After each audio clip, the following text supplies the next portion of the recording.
little ducks right here. They with their kids. They're very small. Not gonna get too close to them, but you guys can see they just chilling. They can't really run, so they'll chase me if I start bothering them. So I'm gonna leave them be. Today, I'll probably do another digital journal in a little while. This is my type of weather, y'all, to be quite honest. As you can see, it is very live in downtown Minneapolis. You can see, I'll pan around, give y'all a little bit of, you know what I'm saying? That's Nicollet Mall right there. Took a lot of buses. This right here is a very historic building. I used to see this as a child. So, you know, you're seeing this building. I don't know what they're gonna do with it, but that's an important building. I don't know what the building, I'm assuming, I'm surprised they haven't turned it into no apartments or nothing like that, you know. I will say, you know, like, I avoided trying to work downtown for years. I will say downtown looks beautiful in the morning. You know what I'm saying? It really does. And you don't start getting all the ignoramuses and the folks acting a fool till around about maybe, you know, 1 o'clock or something. They start coming down and acting a damn fool. So I'll give y'all some updates soon. So big, beautiful downtown, y'all. Here's the thing that a lot of people don't realize about Minneapolis. And I know there's been an article about this for a very, very long time. And it talks about how, you know, this big wealth gap, you know, basically in so many words, that a lot of black folks don't got it like that.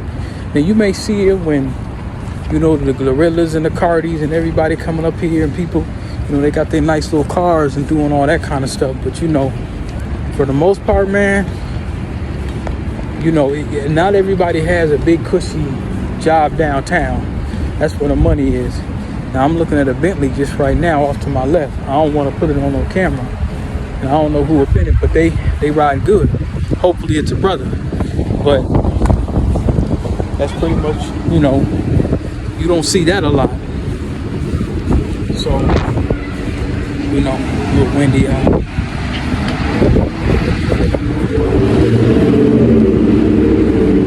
little windy out here. Yeah, so no, I just there it goes. Yeah, I don't see those a lot. That is a nice Bentley. I rarely see Bentleys in Minnesota downtown. You might see them, you know, like a football player, somebody might have it, but generally you don't see it. You know, not too often. But you know, the thing about it is, you know, when you kind of walking around and you're looking, you know, downtown is full of money, and things used to be a little bit different. You know, things used to be, I mean, it's starting to get back looking like how it was when I first was coming up. The difference is they've cleaned it up.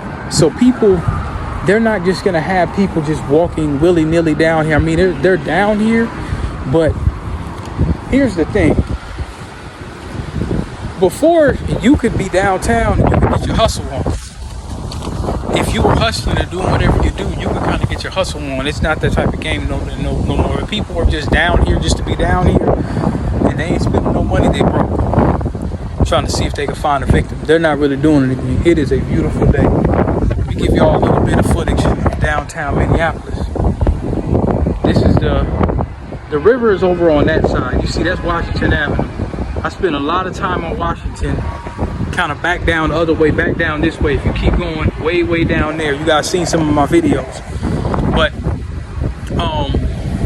right here you can see the number 3. I used to take that a lot.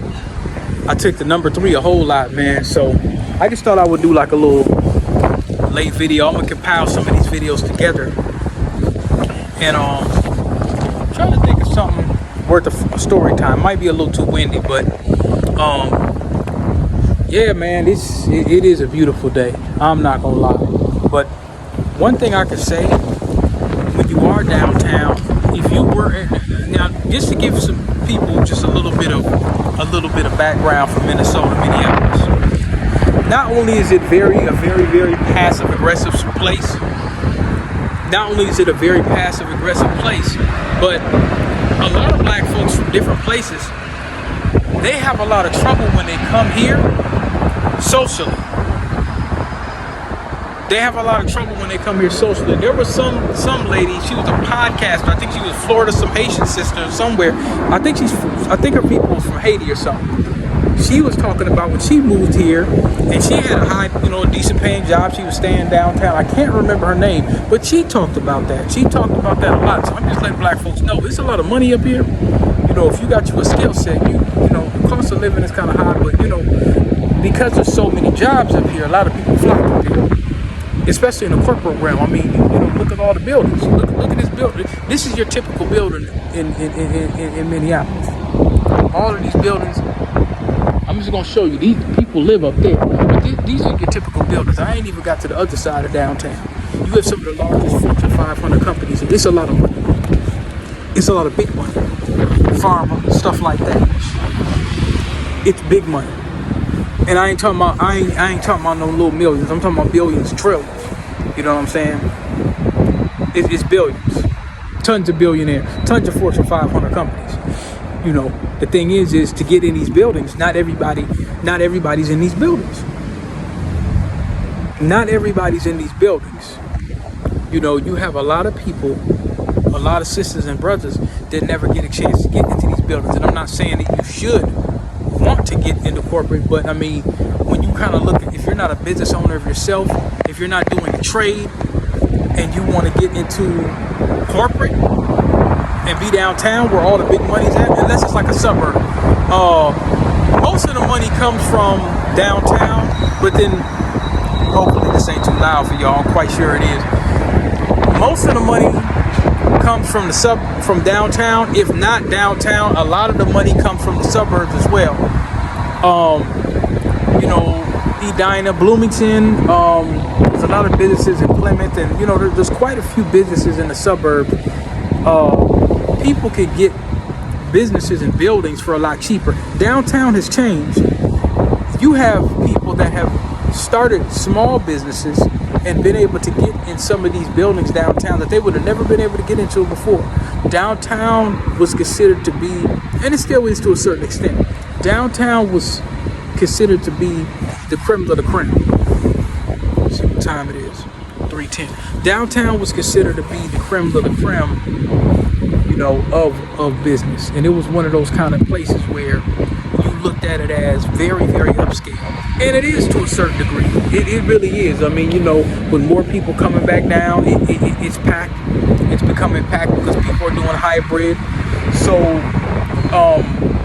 the autonomy of people working on site, that's definitely coming back. I might as well say it's already there now. I don't think there's a lot of vacancies and stuff going on. But I will say that I'll give them their credit for enforcing that and trying to get that to happen as well. I will say that now here's another thing too. There's an article that just came out, and I might put this in the video as well. And I think I might have to talk about that because that's a big issue. A lot of the residents or the people that was on 38th of Chicago, which people outside call it George Floyd Square. I just call it 38th. I'm not going to change it. But they've been complaining about the business, how people just pull up as tourists. They pull up, they look around, and they leave. They don't spend no money. One of the biggest issues we had, Minnesota had America by the balls. All these Trumps and all these Sharptons and all these, them folks should have been screaming reparations. We had America by the balls at that time. And there was a $30 million payout, and a bunch of liberal nonprofits got a bunch of money. And then now you see what happened to the black business owners. You see what happened to them.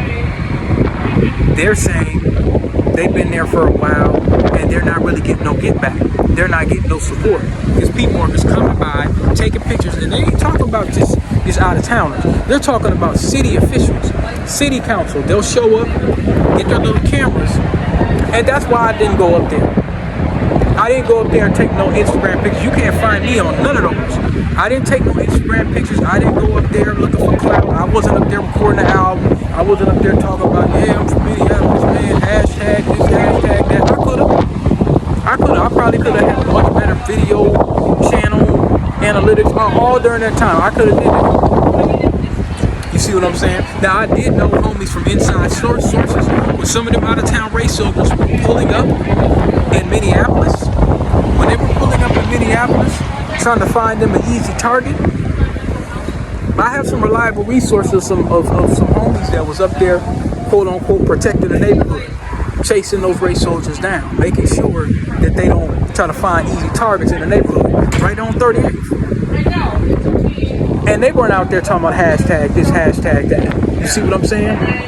But now, when you look at what happened, damn, it's windy out. I hope y'all can hear this, man. It's windy as hell. It is windy, but it's beautiful. I hope they get on their bikes and move around. Anyway, so I might have to go inside. Somebody acting a fool across the street. That's another thing with downtown. People haven't stopped that. They making a bunch of racket. People want a bunch of attention. You got some people with some attention deficit. They probably weren't hooked as children, so they want to make a lot of noise, try to scare somebody. You know, so, you know. But anyway, back at it with the black businesses, they're not getting the support they say they need. They're not getting the support they say they need. And people are just coming up, city officials, city council, and people like that. They're just pulling up and telling the black business owners what they should need. They're telling the black business owners, well, y'all need to do this and y'all need to do that. Meanwhile, maintaining a sanctuary city. I got to read y'all the mail to read y'all the news. I don't think it should be a sanctuary city for foundational blacks. We were here before anybody else. It should be a sanctuary city for the descendants of the slaves. And, you know, we're talking about the economics of the city. This pertains. This is important. They just came up with another article. Now they said 5 years after George Floyd, and all that, every single year, every couple years, every so often, there's a report that comes out talking about Negroes ain't got no money. I'm just gonna put it just like that. Negroes ain't got no money in Minneapolis compared to other places, compared to white folk. Now they could give the money to sanctuary city, illegals, immigrants, everybody else. They got this healthcare thing going on. They could say all of that, but when it comes down to us, it's the same damn story. And they're trying to act like they don't know why. They're saying it's the same story. Black folks ain't got no money. Oh, after George Floyd, oh, DEI, he's rolling it back. It's the same story. Before we even use the term DEI, it was the same damn story. I go real deep into that in my second book, if y'all ain't read it. I go real deep into that, how we got to that point. But now they're talking about the decree, and that was 2023 when that investigation was going on. Harris and Brain Dead Joe should have indicted the whole city. They got the RICO on the highs and the lows. Y'all heard about this RICO up here? They got all the black gang members and put them in the RICO. Where's the MPD's RICO? You see what I'm saying? So it's just a bunch of cap, if you ask me. It's a bunch of cap. The city should have cut a check on 38th and said, we're going to clean this up. Take all that damn art and them barriers down and give folks a bag. I asked this question before, and a lot of people in Minneapolis ain't going to like this. I got to say it. If Floyd would have had $100 grand a year, if Floyd would have been making $100 grand a year, do you think he would have been lynched on 38th?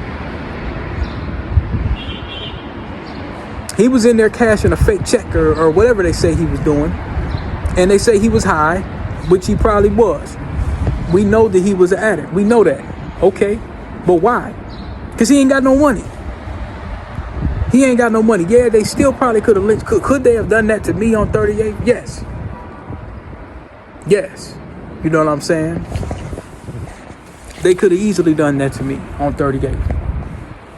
But the reason why he was in there, they called the police because of what? Oh, he had a fake dollar bill. Well, why would he have a fake dollar bill?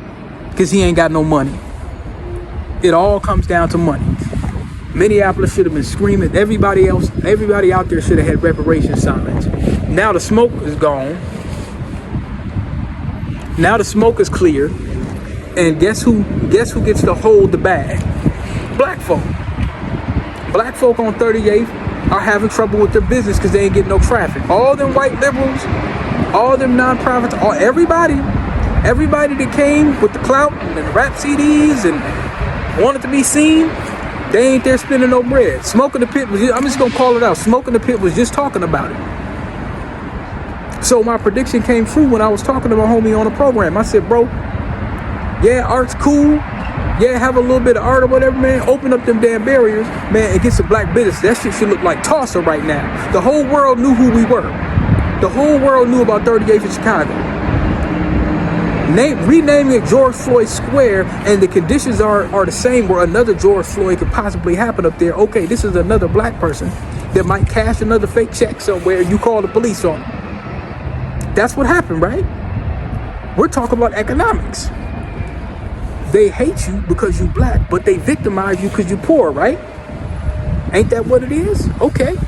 Well, that's what I'm saying. Not everybody's going to be down here with a big cushy job, with BMWs and Bentleys and all of that. Not everybody's going to be able to do that.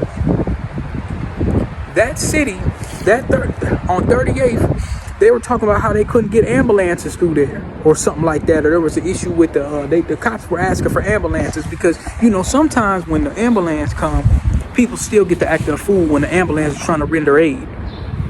So now,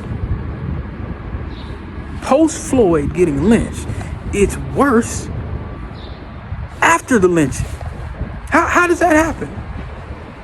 How does it possibly happen? They've indicted the highs and lows and the red rags, got them up out the mix out of Minneapolis, and you still have black businesses to this day that's having problems making money on a famous block. They said they got 8 art organizations. Okay, how many of those are generating money? Because a lot of people are talking about moving. A lot of people are talking about moving, man. I think it's a damn shame. I'm sorry. I think it's a fucking shame, man. Pardon my French. I just think it's a shame. I'm gonna go ahead and upload this to y'all, man. We're gonna break this down even more so in the podcast. We're gonna also look at some of the forensic technology that they could have used during the Diddler. I call it the Diddler. During the Diddy case. We're gonna look at some of that too. So we'll see y'all in a minute.